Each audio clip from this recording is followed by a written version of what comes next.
मुंडकोपनिषद में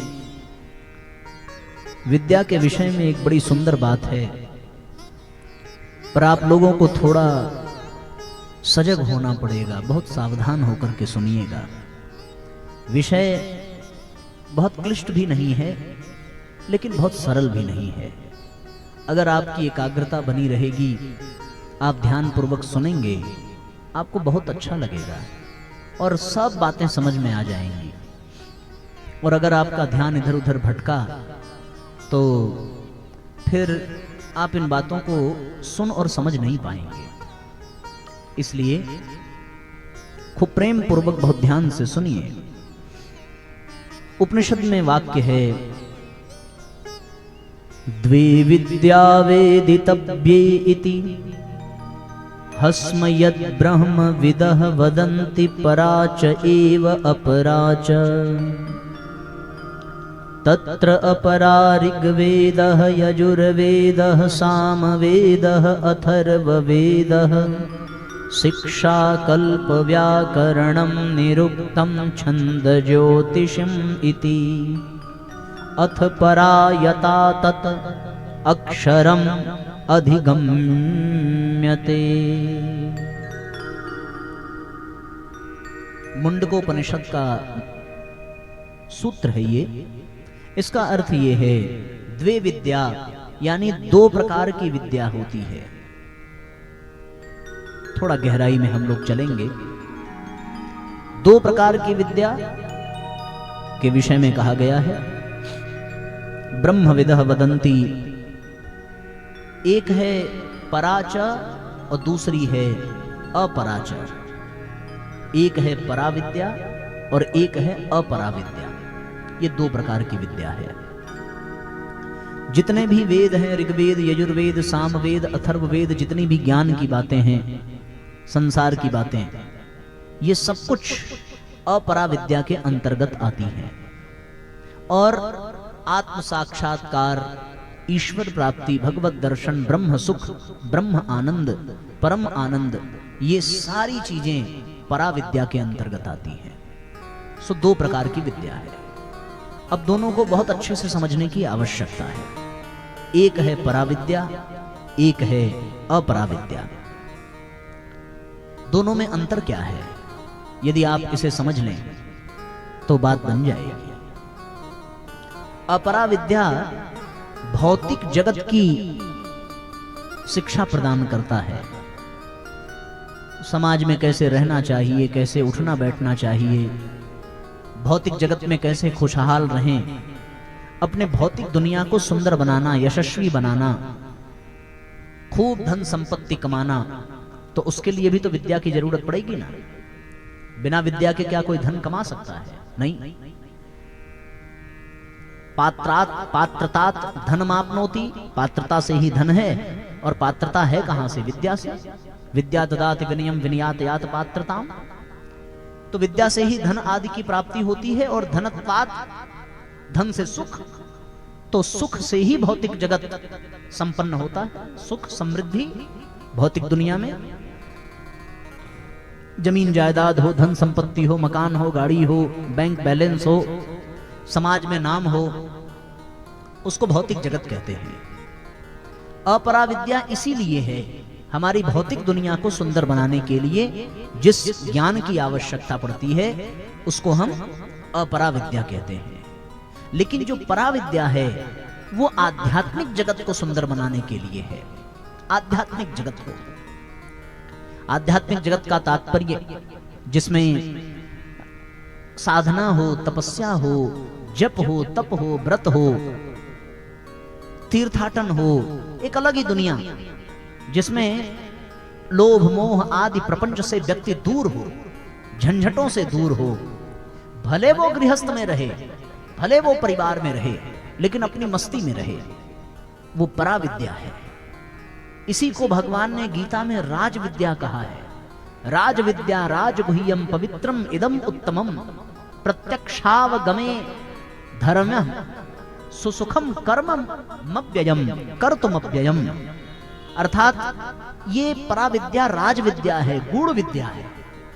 ये जिसके जीवन में आ जाए उसका जीवन पवित्रम, उसका जीवन पवित्र हो जाता है। और ये प्रत्यक्ष लाभ देने वाली विद्या है। आज अगर ये विद्या मिल जाए तो आज से ही इसी क्षण हमारे जीवन में सुख और आनंद की अनुभूति हो जाएगी, अभी से। यानी ऐसा कुछ है जैसे शराब भी आदमी पिए तो कुछ मिनट 2 मिनट बाद नशा होगा, पीते ही तुरंत तो नहीं होगा, कुछ देर बाद ही प्रभाव होगा। लेकिन ये जो राज विद्या है, ये जो पराविद्या है, इसका तुरंत लाभ है, तत्क्षण प्रत्यक्षावगमे धर्म्यम, प्रत्यक्ष लाभ और तुरंत लाभ, तत्काल धर्म के मार्ग पर चलाने वाली ये विद्या है। और कर्तुम अव्ययम, इसका कभी नाश नहीं होता, कभी नहीं। ये विद्या ऐसी ही है। हाँ, ये जान लीजिए, अपरा विद्या बदलती रहती है। संसार बदल गया तो इसमें भी परिवर्तन आ जाएगा, लेकिन पराविद्या में कभी कोई परिवर्तन नहीं होता। भगवान कहते हैं कि इस विद्या को पा लेने वाला व्यक्ति फिर उसके लिए कुछ भी जानना शेष नहीं रह जाता। इदम तुते गुह्यतमम, मैं तुम्हें ऐसी विद्या प्रदान करना चाहता हूं अर्जुन, जिसमें भगवान कहते हैं प्रवक्ष्याम्यनसूयवे, मैं तुझे ऐसी विद्या प्रदान करना चाहता हूं, ज्ञान विज्ञान सहितम यज् ज्ञात्वा, जिसे जान लेने के बाद कुछ भी जानना शेष नहीं रह जाता। और मोक्ष से अशुभात, जो अशुभ से जन्म मरण से मुक्ति प्रदान कर दे, ऐसी विद्या को पराविद्या कहते हैं। ये आध्यात्मिक विद्या है। जितने भी हमारे देश में ऋषि मुनि साधु संत तपस्वी हुए, वे इसी विद्या के द्वारा पूजनीय बने, इसी विद्या के द्वारा अपने जीवन को धन्य बनाते चले गए। यही विद्या भगवान राम के पास थी तो जंगल में भी उन्होंने आनंद का अनुभव किया, और ये विद्या कैकेयी के पास नहीं थी तो महल में भी रहकर के कैकेयी दिन रात रोती रही। इसी विद्या को पा लेने के बाद प्रहलाद लाख लाख विपत्ति आने पर भी मगन रहता था, लेकिन इस विद्या के अभाव में हिरण्यकश्यप तिल तिल करके जलता था। जलाया तो प्रहलाद को, पर जला कौन? इसलिए प्रहलाद बच गए क्योंकि प्रहलाद के पास ये परा विद्या थी। ये जानिए, यही विद्या साथियों जीवन में आ जाए तो जीवन में सारी परेशानी, सारे दुख दर्द समाप्त हो जाएंगे। कुछ भी हमें परेशान नहीं कर सकता। बताओ, प्रहलाद को आज तक किसी ने सुना कि प्रहलाद दुखी थे, प्रहलाद रो रहे थे? प्रहलाद तो केवल भगवान का भजन करते रहते थे। चाहे उनको आग में फेंका गया, चाहे दरिया में डाला गया, चाहे अस्त्र शस्त्रों से काटा गया, किसी भी अवस्था में प्रहलाद को रखा गया, पर प्रहलाद के चेहरे पर शिकन नहीं थी। शबरी जंगल में राम की प्रतीक्षा करती रही, पर शबरी का मन कभी उदास नहीं हुआ। क्यों? क्योंकि शबरी के पास पराविद्या थी। यही पराविद्या थी कि अयोध्या के साम्राज्य को भरत ने ठुकरा दिया। भरत ने कहा कि जब मेरे पास पराविद्या है तो फिर अयोध्या लेकर के मुझे क्या करना, ये तो हमारे प्रभु की राजधानी है, वही इसके राजा हैं। ऐसी ये विद्या, इसी विद्या के बल पर ध्रुव ने भगवान को पा लिया। इसी विद्या के बल पर मीराबाई ने राजमहल का त्याग कर दिया और पूजनीय बन गई। इसी विद्या के बल पर चर्मकार योनि में रहने वाले रैदास भी विश्व वंद्य बन गए। इसी विद्या ने राम बोला को तुलसीदास बना दिया। इसी विद्या को पाकर के न जाने कितनों ने अपना ही नहीं अपने संपर्क में आने वालों का भी कल्याण किया। इसी विद्या को पाने के लिए सिद्धार्थ नाम का राजकुमार अपना घर परिवार पत्नी बच्चे सब छोड़ करके जंगल चला गया, और जब सिद्धार्थ को ये पराविद्या मिल गई तो वो भगवान बुद्ध बन गए। ये पराविद्या का चमत्कार है, ये जान लीजिए। आध्यात्मिक विद्या है ये। अपरा विद्या जो है उससे हम शरीर का श्रृंगार करते हैं, शरीर का भरण पोषण करते हैं। अपरा विद्या से अन्न पैदा करेंगे, अन्न खाएंगे, जल पिएंगे, शरीर का कल्याण, शरीर को सुंदर बनाने के लिए अपरा विद्या, सारे कृत्रिम संसाधनों का उपयोग अपरा विद्या में। लेकिन जब परा विद्या जीवन में आ जाए तो परा विद्या से शरीर का श्रृंगार नहीं, परा विद्या से आत्मा का श्रृंगार होता है। आत्मा का हम लोग शरीर को सजाते हैं, पर ऋषि मुनियों ने अपने शरीर का ध्यान नहीं दिया, ऋषि मुनियों ने अपनी आत्मा का ध्यान दिया। वो तो जंगल में रहते, पीपल के पत्ते खा करके अपना जीवन यापन करते। शरीर की दृष्टि से बिल्कुल सूखे, दुबले, पतले, हड्डियों का ढांचा भर उनका जीवन था, लेकिन इसके बाद भी उनकी आत्मा इतनी बलवती थी कि बड़े बड़े राक्षस, बड़े बड़े असुर भी उनके सामने आने से कांपते थे। बड़े बड़े राजा उस पराविद्या के ज्ञाता ऋषि मुनियों के आश्रम में जाकर नंगे पांव प्रार्थना किया करते थे। अपराविद्या से हम भले अपने शरीर को सजा लें, मन को आनंदित कर लें, लेकिन जीवन में जब पराविद्या आ जाए तो आत्मिक आनंद आता है। अच्छा, शरीर को आप चाहे जितना सजा लो, लेकिन उसकी सजावट कितनी देर रहती है आप सोचो जरा। आंख में कितना भी सूरमा लगा लिया जाए, काजल लगा लिया जाए, और सवेरे सो करके उठिए तो आंख से कीचड़ ही निकलेगा।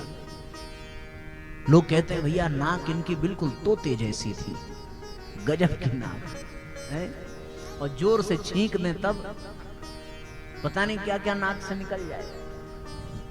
दांत बिल्कुल चमक रहा है, चेहरा कितना सुंदर है। चमड़ी को लोग सजाते हैं, चमड़ी उघेड़ करके देखिए, इसके अंदर निकलेगा क्या? वही रक्त, वही मांस, वही मवाद, दुर्गंध। शरीर को चाहे जितना सजा लीजिए, इसकी सजावट बरकरार नहीं रह सकती। लेकिन एक बार आत्मा का श्रृंगार कर लिया तो जीवन में आनंद ही आनंद है। सजी हुई आत्मा में कभी कुरूपता नहीं आती। मन को भी आदमी बहुत सुखी करना चाहता है, कभी कोई पिक्चर देख ले, कभी घूमने चला जाए, कभी दोस्तों के साथ नाच गाना कर ले, तो कुछ क्षण के लिए तो मन को मजा आएगा, लेकिन जैसे ही आदमी घर वापस आया फिर जस का तस, सारा मजा बाहर ही रह जाता है। लेकिन एक बार अगर आत्मा को सजा लिया जाए, आत्मा का श्रृंगार कर लिया जाए, तो फिर मन हमेशा मस्ती में रहता है, हमेशा। शरीर भी आनंदित रहता है। इसलिए साथियों, अपराविद्या से मन और शरीर को खुश किया जाता है, लेकिन पराविद्या आत्मा को खुश करती, प्रसन्न करती है। आप जरा कल्पना करके देखो, हम लोगों ने तो अनुभव किया है। देखो, जिस दिन 8 बजे तक खूब दबा के सोया जाए, उस दिन मजा आता है कि नहीं आता? मन करता है ना कि और सो लें, और सो लें, हैं? कितने लोग 8 बजे तक सोते हैं? हाथ उठाओ जरा। सब गांव है, सब लोग जग जाते होंगे। शहरों में तो बहुत देर तक लोग सोते हैं। लेकिन आपको अगर आत्मिक आनंद का अनुभव करना हो ना, तो कभी आप 3 बजे उठना, 3:30 बजे उठना, 4 बजे उठना कभी, तो उस समय आपका शरीर और मन भले खुश न रहे, लेकिन आपकी आत्मा में एक अलग ही आनंद छाया रहेगा। अंदर से आप एकदम गुनगुनाते मस्त आनंदित रहेंगे, उसे शब्दों में कहा नहीं जा सकता। आप 56 भोग आपके सामने सजा करके रखा जाए और खूब दबा के खाइए, तो आपका मन खुश हो जाए कि बढ़िया, आज सब्जी गजब थी, एकदम जायकेदार था, क्या पराठा था, क्या आइटम मिल गया, और पेट एकदम ठूस ठूस करके भर लिया जाए, उसमें आपको आनंद है। या फिर आप किसी दिन उपवास करिए और व्रत रख करके देखिए, तब आपको आनंद आएगा। किसमें आपको आनंद मिलेगा? आप अनुभव करके देखिए। अरे खा खा करके मर जाने में सुख नहीं है, बल्कि भोजन का त्याग करके व्रत रहने में जो आनंद है, उस आनंद का अनुभव आप भोजन करके नहीं पा सकते। भोजन करने से शरीर को सुख मिलेगा, मन को सुख मिलेगा, लेकिन आत्मा तो मजबूत होती है व्रत करने से, तप करने से। यही पराविद्या, यही अपराविद्या। बात समझ में आ रही है ना? किसको किसको समझ में आ रही? हाथ उठाओ जिसको जिसको समझ में आ रही है। जिसको नहीं समझ में आ रही है, अब वो हाथ उठाओ। कोई ऐसा है जिसको न समझ में आ रहा हो? ऐसे हम प्रयास तो कर रहे हैं कि बहुत आपको समझ में सब आ जाए। आ रहा है ना सब समझ में? तो ये परा और अपरा विद्या का अंतर है। अपरा विद्या हमें संसार में रहना सिखाती है, लेकिन परा विद्या हमें संसार से पार हो जाना सिखाती है। भवसागर से पार। जिसमें परा विद्या आ जाए, वो भगवान की उंगली पकड़कर इस संसार सागर से पार हो जाता है। भगवान कहते हैं गीता में 9वें अध्याय के 3रे श्लोक में, भगवान ने कहा है कि जिसके पास ये विद्या न हो, अप्राप्यम माम निवर्तन्ते, उसे मैं कभी प्राप्त नहीं होता। और दूसरी बात कि वो मृत्यु संसार वर्तमनी, जीवन पर्यंत ही नहीं, मरने के बाद भी फिर से संसार में आता है, फिर जाता है, फिर आता है, बार बार। पुनरपि जननम पुनरपि मरणम पुनरपि जननी जठरे शयनम, बार बार जाना, बार बार आना, उसका लगा रहता है।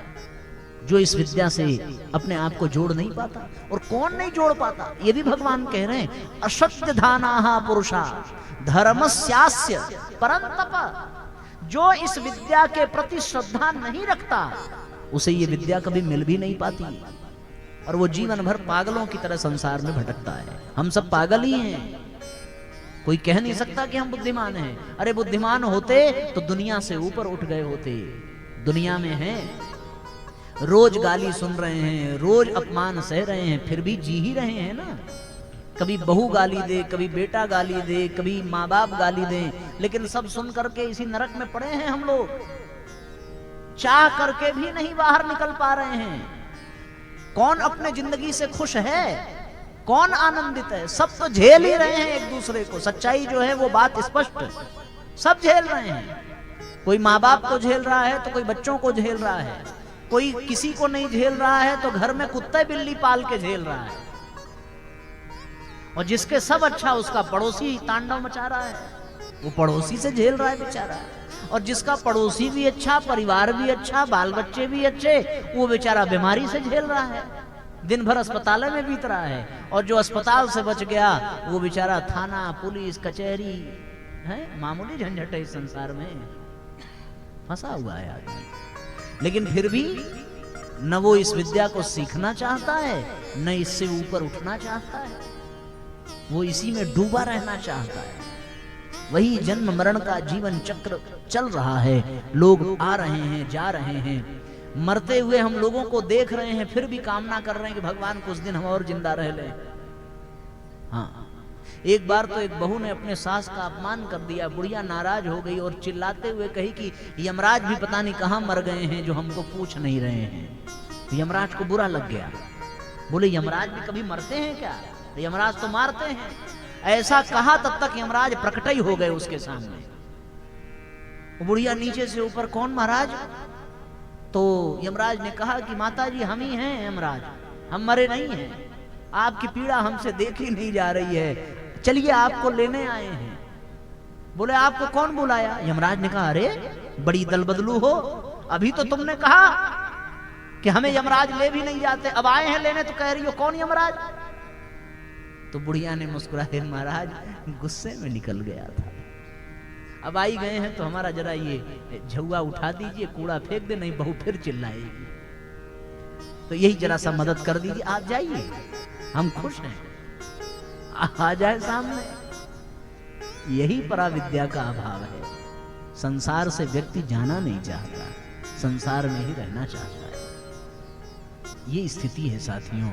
इसलिए कहा गया है कि आत्मा का श्रृंगार कर लो, शरीर का नहीं। भगवान के पास शरीर नहीं जाएगा, भगवान के पास आत्मा जाएगी। और पराविद्या का श्रृंगार आत्मा, आत्मा का श्रृंगार पराविद्या से। कबीरदास जी की पुत्री कमाली ने बड़ी सुंदर बात लिखी है, बड़ा सुंदर पद है कबीरदास जी का। कर ले श्रृंगार चतुर अलबेली, कर ले श्रृंगार चतुर अलबेली, कर ले श्रृंगार चतुर अलबेली। साजन के घर जाना होगा, साजन के घर जाना होगा, कर ले श्रृंगार चतुर अलबेली, कर ले श्रृंगार चतुर अलबेली, कर ले श्रृंगार चतुर अलबेली, कर ले श्रृंगार चतुर अलबेली।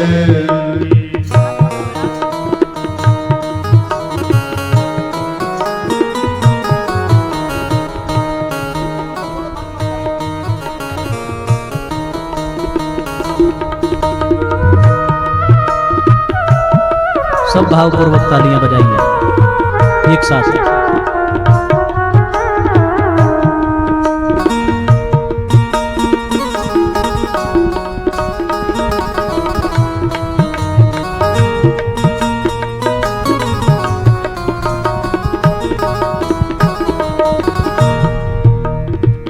नहाले धोले शीश गुथाले, नहाले धोले शीश गुथाले, साजन के घर जाना होगा, साजन के घर जाना होगा। कर ले श्रृंगार चतुर अलबेली, कर ले श्रृंगार चतुर अलबेली, कर ले श्रृंगार चतुर अलबेली, कर ले श्रृंगार चतुर अलबेली।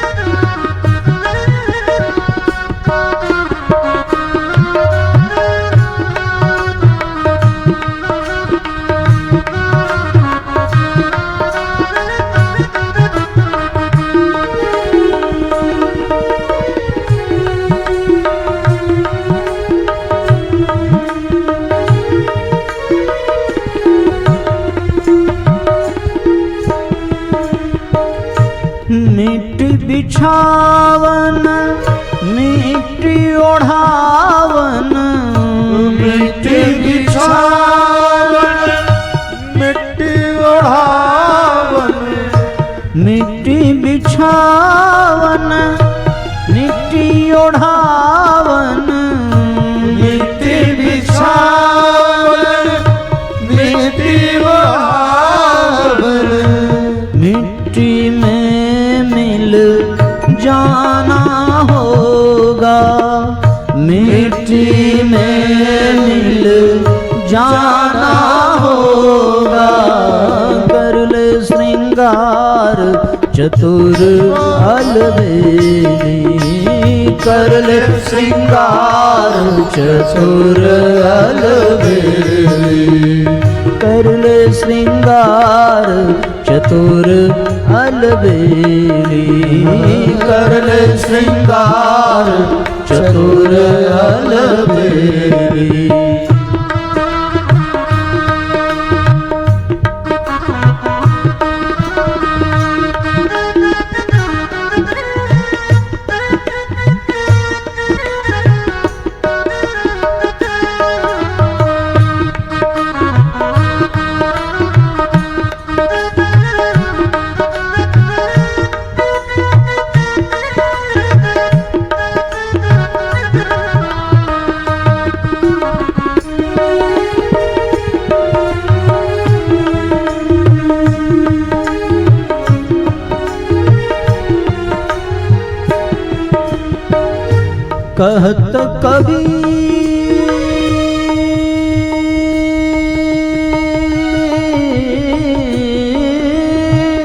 कहत कबीर सुन मोरी सजनी, कहत कबीर सुन मोरी सजनी, कहत कबीर सुन मोरी सजनी, कबीर सुन मोरी सजनी, वापस फिर नहीं आना होगा, वापस फिर नहीं आना होगा।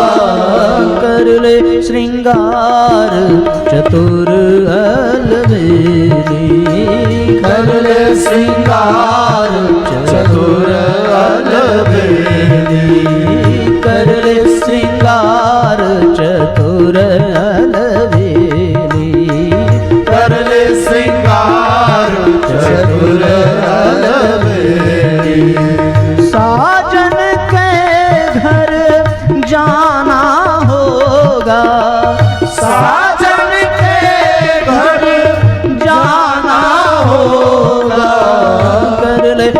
श्रृंगार चतुर अलबेली, कर ले श्रृंगार चतुर अलबेली, कर ले श्रृंगार चतुर अलबेली, कर ले श्रृंगार चतुर अलबेली।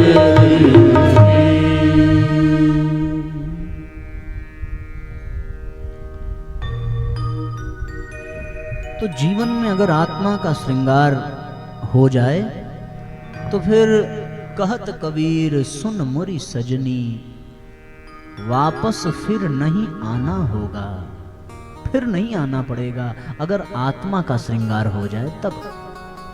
अन्यथा मिट्टी का बना ये शरीर मिट्टी पर ही सोता है और मिट्टी में ही मिल जाता है।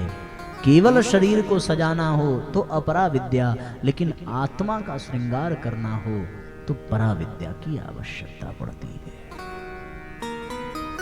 संसार में रहना हो तो अपरा विद्या, लेकिन संसार से पार हो जाना चाहते हैं तो परा विद्या की आवश्यकता है। इसलिए साथियों, जीवन में परा विद्या को सीखना पड़ेगा। अपरा विद्या तो कोई शिक्षक सिखा देगा, कोई अध्यापक बता देगा। किसी विद्यालय में आप चले जाइए, वो आपको मैथ पढ़ा देंगे, अंग्रेजी पढ़ा देंगे, विज्ञान पढ़ा देंगे, भौतिक शास्त्र पढ़ा देंगे, समाज शास्त्र पढ़ा देंगे, अर्थशास्त्र पढ़ा देंगे। ये सब अपरा विद्या ही है। लेकिन अध्यात्म शास्त्र, योग शास्त्र, दर्शन शास्त्र, ये पढ़ने से ही परा विद्या का ज्ञान होगा। और ये कोई टीचर नहीं पढ़ा सकता, शिक्षक नहीं, अध्यापक नहीं, ये वही पढ़ा सकता है जिसे सद्गुरु कहते हैं। गुरु के चरणों में बैठकर ही परा विद्या पाई जा सकती है। सामान्य व्यक्ति परा विद्या का दान नहीं कर सकता। सद्गुरु की कृपा से ही, गुरु के बिना ज्ञान नहीं होता।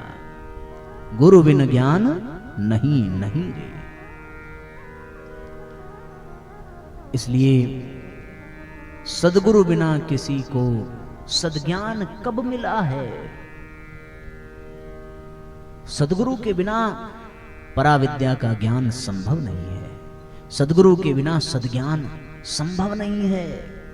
इसलिए साथियों, आपसे ये कहना चाहते हैं कि अपराविद्या, स्कूली शिक्षा कोई भी अध्यापक दे देगा, पर जिस पराविद्या की बात कर रहे हैं ये स्कूल में नहीं मिलने वाली चीज है। ये तो किसी आश्रम में, किसी तीर्थ में, किसी गुरु के चरणों में बैठकर अथवा किसी सत्संग में, किसी प्रवचन पंडाल में, किसी योग्य वक्ता के द्वारा ही पराविद्या का ज्ञान पाया जा सकता है। ये पराविद्या अर्जुन को महाभारत के युद्ध के मैदान में, कुरुक्षेत्र में प्राप्त हुआ। ये पराविद्या युधिष्ठिर को बाणों की सैया पर सोने वाले पितामह भीष्म के द्वारा प्राप्त हुआ। ये पराविद्या तो कहीं भी मिल सकती है, पर योग्य गुरु हो जाए, कोई मिल जाए, तभी ये विद्या प्राप्त हो सकती है। एक बात आपसे कहें, अपराविद्या हमें जगत में डुबाती है, लेकिन पराविद्या हमें जगदीश से मिलाती है, भगवान से मिला देती है। अपराविद्या संसार में डुबाती चली जाएगी, लेकिन पराविद्या संसार से ऊपर उठाकर भगवान से मिला देती है। मीराबाई को प्राप्त हुए गोविंद, मेरे तो गिरधर गोपाल दूसरो न कोई। पराविद्या के कारण, पराविद्या के कारण प्रेम रतन धन पायो, वस्तु अमौलिक दी सतगुरु ने। सदगुरु ने अनमोल रत्न प्रदान कर दिया। पायो जी मैंने राम रतन धन पायो। पायो जी मैंने राम रतन धन पायो। पायो जी मैंने राम रतन धन पायो, पायो जी मैंने राम रतन धन पायो।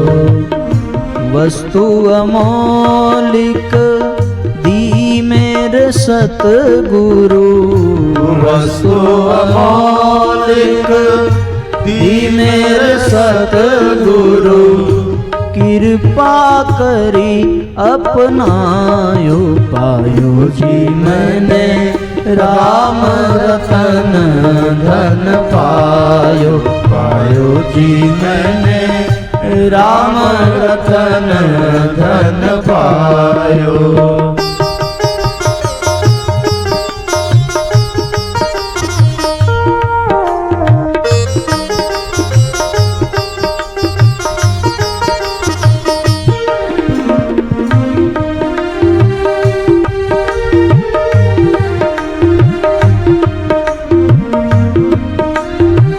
सब भावपूर्वक तालियां बजाइए। जन्म जन्म की,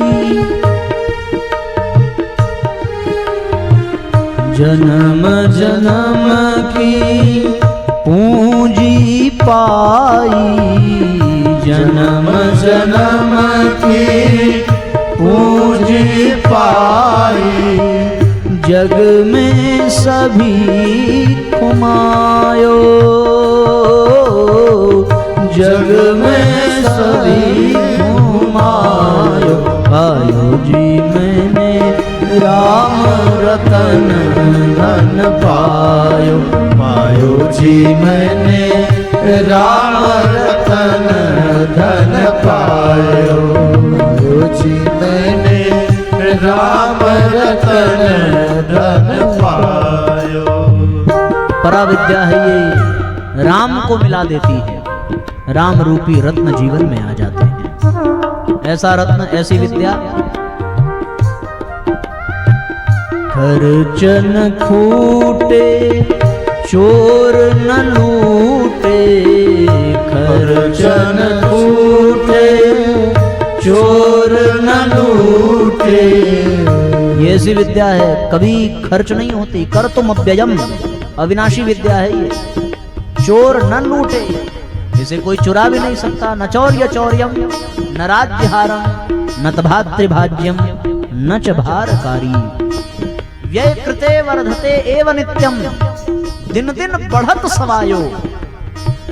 कहा है मीराबाई ने अपने पद में, खर्चन खूटे चोर न लूटे, खर्चन खूटे चोर न लूटे, दिन दिन बढ़त सवायो, पायो जी मैंने राम रतन धन पायो, पायो जी मैंने राम रतन धन पायो, पायो जी मैंने राम रतन धन पायो, पायो जी मैंने राम रतन धन पायो।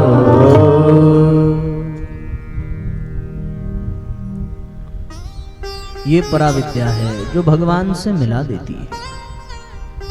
अपराविद्या जीवन में सुख संपत्ति प्रदान कर सकती है, पर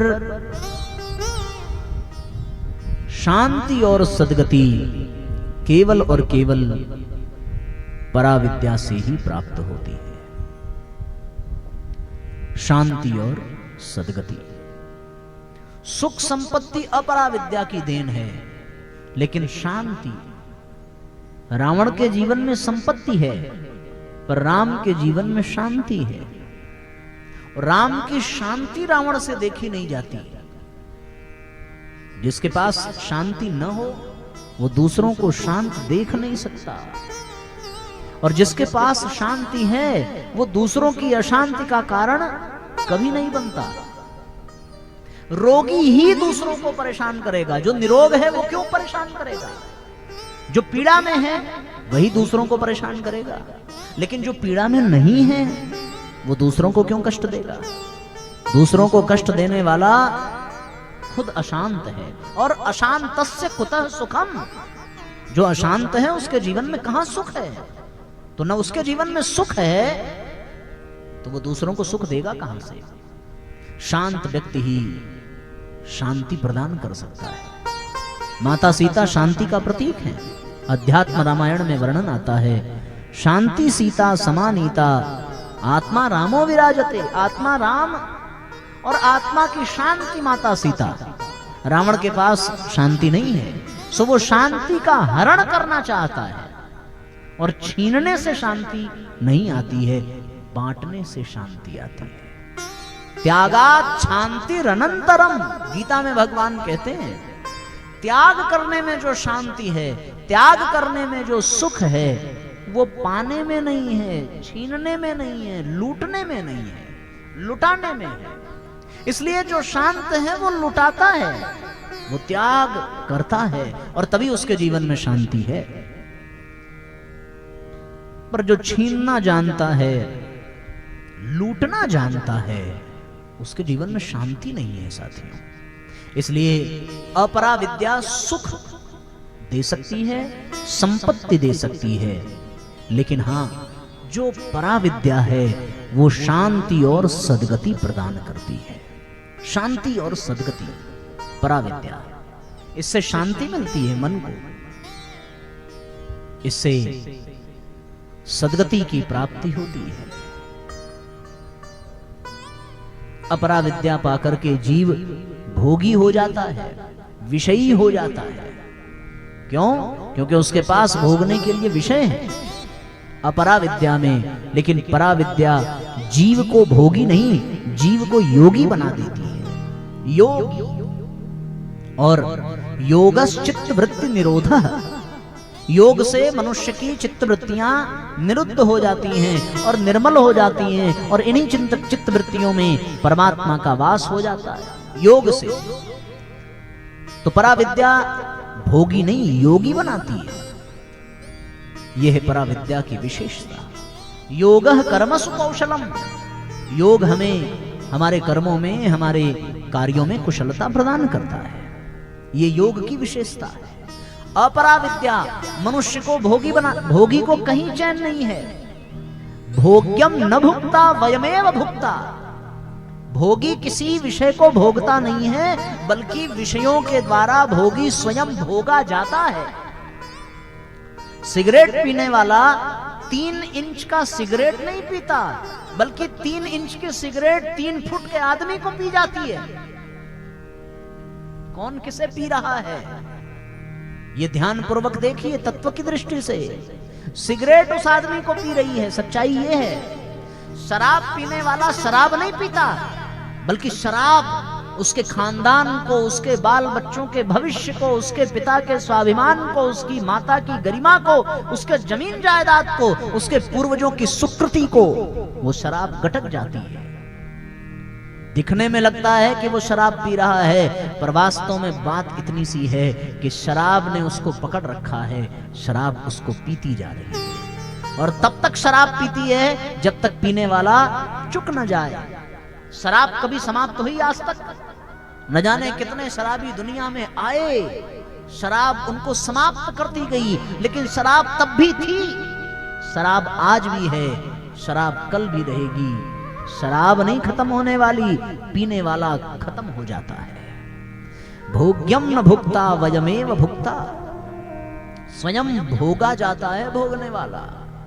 जो जवान है उसे लगता है कि वो विषयों का आनंद ले रहा है, लेकिन विषय नहीं खत्म हो रहे हैं। आग में घी के डालने के समान विषयों की आग बढ़ती जाती है, बढ़ती जाती है।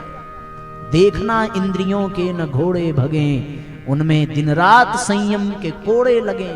मन को विषयों के विष से हटाते चलो, कृष्ण गोविंद गोपाल गाते चलो। विषयों के विष से, विषय हम नहीं भोग रहे हैं। व्यक्ति विषयों को भोगते भोगते वृद्ध हो जाता है, बाल सफेद हो जाते हैं।